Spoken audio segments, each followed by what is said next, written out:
సింగరేణి కార్మికులకు రేవంత్ రెడ్డి ప్రభుత్వం good news తెలిపింది. కార్మికుల ప్రమాద బీమా కోటి ప్రకటించారు. ఈ మేరకు బ్యాంకర్లతో ప్రభుత్వం ఎంఓయూ చేసుకుంది.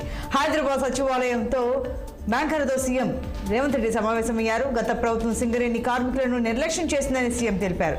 సింగరేణి కార్మిక లోకానికి ఇది చారిత్రాత్మక రోజని చెప్పారు. తెలంగాణ ఉద్యమంలో సింగరేణి కార్మికుల పాత్ర క్రియాశీలకమన్నారు. గత పాలకులు సృష్టించిన సమస్యలను ఒక్కొక్కటిగా అధిగమిస్తున్నామని రేవంత్ తెలిపారు. గత సీఎం కేసీఆర్ చేసిన అప్పులకు వడ్డీలు ఏడాదికి 70,000 కోట్లు బ్యాంకులకు చెల్లించాల్సిన పరిస్థితి వచ్చిందని రేవంత్ రెడ్డి ఆగ్రహం వ్యక్తం చేశారు. గత ప్రభుత్వం ఉద్యోగుల జీతాలు ఆపేస్తే 15 రోజుల్లో రైతు బంధు చెల్లించామని గుర్తు చేశారు. సంక్షేమ పథకం అనేది ఎవరికి?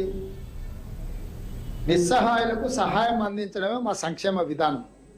నిస్సహాయులకు కొలబద్ది ఏంది మన రాష్ట్రంలో? తెల్ల రేషన్ కార్డు. సో తెల్ల రేషన్ కార్డు ప్రాథమిక అర్హత కింద వాళ్ళకు అమలు చేయాలనుకుంటున్నాము. రేషన్ కార్డులు లేని వాళ్ళకి రేషన్ కార్డులు కూడా మేము ఇస్తాం. ఏ కొలబద్ద లేకుండా ఇస్తే నేషనల్ హైవేస్ రోడ్లలో పోయిన వాటికి రైతు బంధు వేసినట్టు ఉంటుంది. మనం మీరు చూసిండ్రు పేపర్లలో, టీవీలలో. ఇప్పటి వరకు రైతు బంధు అనర్హులకు 22,000 కోట్ల రూపాయలు ఇచ్చిందని ఒక అంచనా వచ్చింది. 22,000 కోట్లు అనేది దేన్ని అంటారు ప్రభాకర్?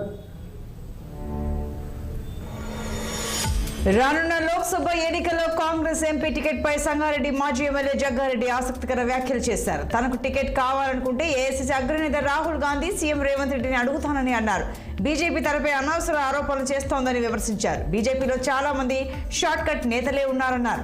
ఆ పార్టీ నేతల చరిత్రంతా తనకు తెలుసని అన్నారు. ఎమ్మెల్యేగా గెలిస్తే ఒక్కరోజు సంతోషంగా ఉండేవాడినని, ప్రస్తుతం రోజంతా సంతోషంగా ఉంటున్నట్లు జగ్గారెడ్డి కామెంట్స్ చేశారు. ఏ ఎమోషన్కి కనెక్ట్ అవుతారు అనే యొక్క బీజేపీ సిద్ధాంతం ఏదైతుందో అంటే, అందుకే దేవుని యొక్క, భగవంతుని యొక్క ఒక ప్రచారాన్ని అడ్డం పెట్టుకుని, వాళ్ళు దేవుణ్ణి అడ్డం పెట్టుకుని వాళ్ళ రాజకీయ ప్రచారం, వాళ్ళు ఎక్కడ పోయినా ఏమంటారు? రామ మందిర్ అంటారు, రామాలయం అంటారు, ఇట్లా దేవుని పేరే చెప్తారు. కానీ ఎప్పుడైనా సరే ప్రధానమంత్రి కానీ బీజేపీలు కానీ, ఇప్పుడు కిషన్ రెడ్డి కానీ బండి సంజయ్ కానీ తెలంగాణలో మేము పెట్రోల్ ధరలు